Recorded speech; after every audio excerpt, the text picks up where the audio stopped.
आज हम एक ऐसे गंभीर मुद्दे पर बात करने जा रहे हैं जो हमारे शहरों और गांवों को न सिर्फ गंदगी के ढेर में धकेल रहा है बल्कि जनता की गाढ़े कमाई के पैसे का भी बड़े पैमाने पर दुरुपयोग कर रहा है। हम बात कर रहे हैं कूड़ा प्रबंधन की, जिस पर हर साल करोड़ों अरबों का बजट खर्च होता है, लेकिन जमीनी हकीकत कुछ और ही बयां करती है। आज हम आपको लेकर चल रहे हैं उत्तर प्रदेश के एक छोटे से शहर में। कूड़ा निस्तारण आज भी भारत की सबसे बड़ी चुनौतियों में से एक है। हर साल केंद्र और राज्य सरकार कूड़ा प्रबंधन के लिए भारी भरकम बजट आवंटित करती है। करोड़ों रुपए स्वच्छता अभियानों, कूड़ा निस्तारण संयंत्रों और जागरूकता कार्यक्रमों के नाम पर खर्च किए जाते हैं, लेकिन नतीजा सड़कों पर फैला कचरा, बदबूदार नाले और कूड़े के पहाड़ जो न सिर्फ पर्यावरण को नुकसान पहुंचाते हैं बल्कि आमजन के स्वास्थ्य को भी खतरे में डालते हैं। आखिर इस लूट का जिम्मेदार कौन है? राजनीति, नौकरशाही और लोकल अथॉरिटीज की मिलीभगत से इन समस्याओं को और जटिल कर दिया है। यह उत्तर प्रदेश के सिद्धार्थनगर जनपद का शहर बांसी है, जो जिले का सबसे पुराना नगरीय क्षेत्र है, जिसे आदर्श का खिताब भी मिला हुआ है। यहाँ शहर का गंदा पानी नदी में मिलकर जहाँ एक तरफ राप्ती के जल को दूषित कर रहा है, तो वहीं प्रमुख सड़कों पर कूड़े के ढेर, जाम नालियां और बदबू भरी गलियां लोगों की जिंदगी को नरक बना रही हैं।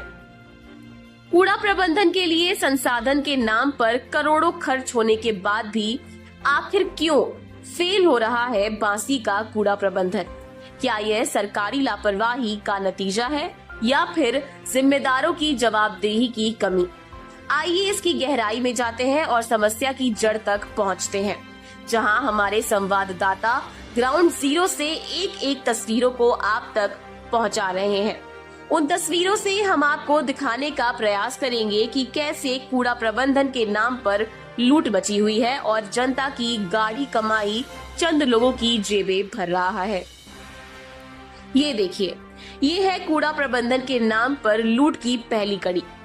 8 साल पहले बनी रिसाइकल यूनिट उद्घाटन के दिन चली और फिर बंद हो गई, और आज यह सिर्फ हाथी का दांत बन के रह गया। लाखों का स्ट्रक्चर जंग खाकर मिट्टी में मिलता जा रहा है।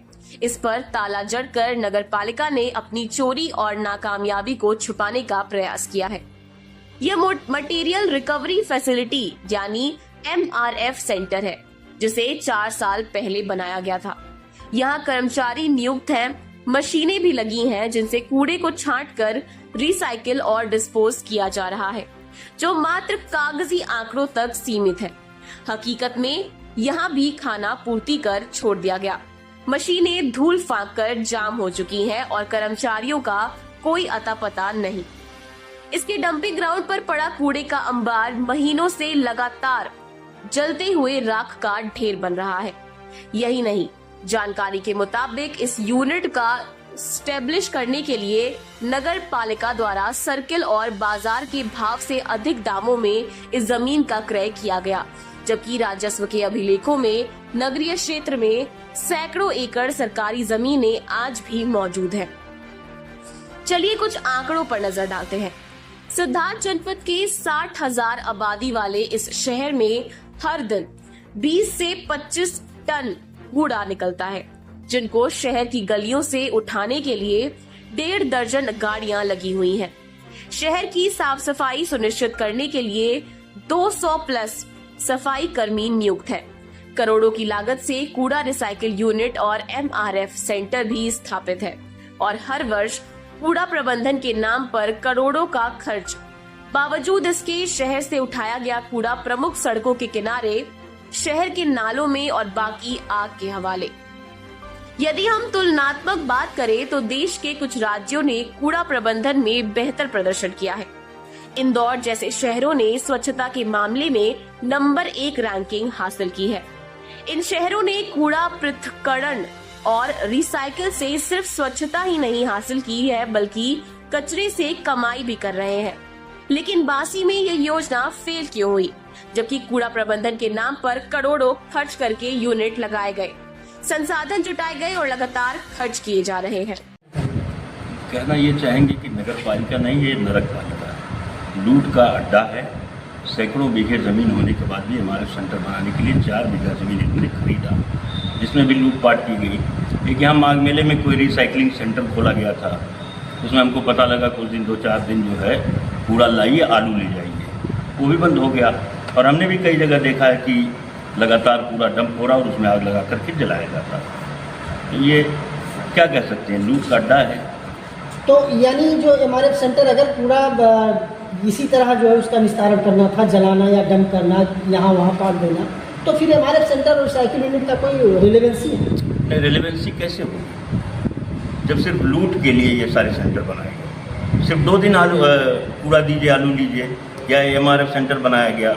एमआरएफ सेंटर के पीछे ही बहुत सारा कूड़ा डंप है जिसमें आग लगी हुई है। ग्रामीण बता रहे हैं, जैसा मैंने सुना है कि मुझे पिछले 2-3 महीने से आग लगी हुई है। तो इसका मतलब है सारे पैसे खा लिए गए हैं, बहुत बड़ा घोटाला, और पूरा प्रबंधन के नाम पर सिर्फ लूट का शुरू। मैं ये कहना चाहूँगी कि करोड़ों रुपए कूड़ा प्रबंधन के लिए नगर पालिका द्वारा खर्च किए गए हैं, और ये जन जन तक ये बात पता है लोगों को। लेकिन हम सभी देखते हैं, जनता भी देखती है, जनता काफ़ी परेशान है। और कूड़ा कहीं किसी की जैसे निजी ज़मीन है, खाली है, वहाँ पे आप कूड़ा पड़ा हुआ देख सकते हैं। सड़कों के किनारे हर वार्ड में आप गंदगी देख सकते हैं। नालियों की सफाई, उसी कूड़े से नालियाँ भी भट जाती हैं, नालियों की सफाई प्रॉपर होती नहीं है, उससे भी काफ़ी परेशानी। अभी बरसात के दिन आ रहे हैं और फिर आप देखिएगा ये नगर पालिका की करतूत ही है कि काफ़ी जो है बीमारियाँ फैलेंगी, उससे बदबू फैलेंगे और इस तरह की चीज़ें देखने को मिल रही हैं। तो कूड़ा प्रबंधन के लिए नगर पालिका द्वारा तो कुछ भी नहीं किया जा रहा है, केवल बस कूड़ा सुबह उठाना रखना, इसके पीछे बहुत सारा पैसा जो है सिर्फ घपलेबाजी ही हो रही है। एज ए शहरी आप क्या कहना चाहेंगे कि नगर पालिका ने माघ मेले मैदान में रिसाइकिल यूनिट स्थापित किया, फिर वहाँ चौबा में जो है हमारे सेंटर स्थापित किया, उसके बाद भी ये स्थिति है? नहीं, वो मेरे ख्याल से वो एक जो है आप कह सकते हैं कि हाथी के दांत जैसे दिखाने के कुछ खाने के कुछ, तो उसी तरह उसका मुझे नहीं लगता है कि उसका कोई इस्तेमाल हो रहा है। क्योंकि आप वहीं बगल में ही देख सकते हैं, राप्ती नदी पुल जब शुरू होता है वहाँ पे काफ़ी कूड़ा पड़ा रहता है, और कहीं कूड़ा आप देख सकते हैं बहुत बड़ी मात्रा में जलाया भी जाता है। तो ये सब जो है एक पर्यावरण को प्रदूषित ही किया जा रहा है। तो इसके लिए मतलब मैं चाहूँगी कि आप जो है अगर हम लोगों की आवाज़ आगे तक पहुँचाएँ, जनता की आवाज़ को मेरे द्वारा आप आगे पहुँचाएँ कि कूड़ा प्रबंधन नीति को अगर धरातल पर लाया जाए तो इससे बीमारियों से भी लोग बचेंगे और जनता में जो है एक अच्छा संदेश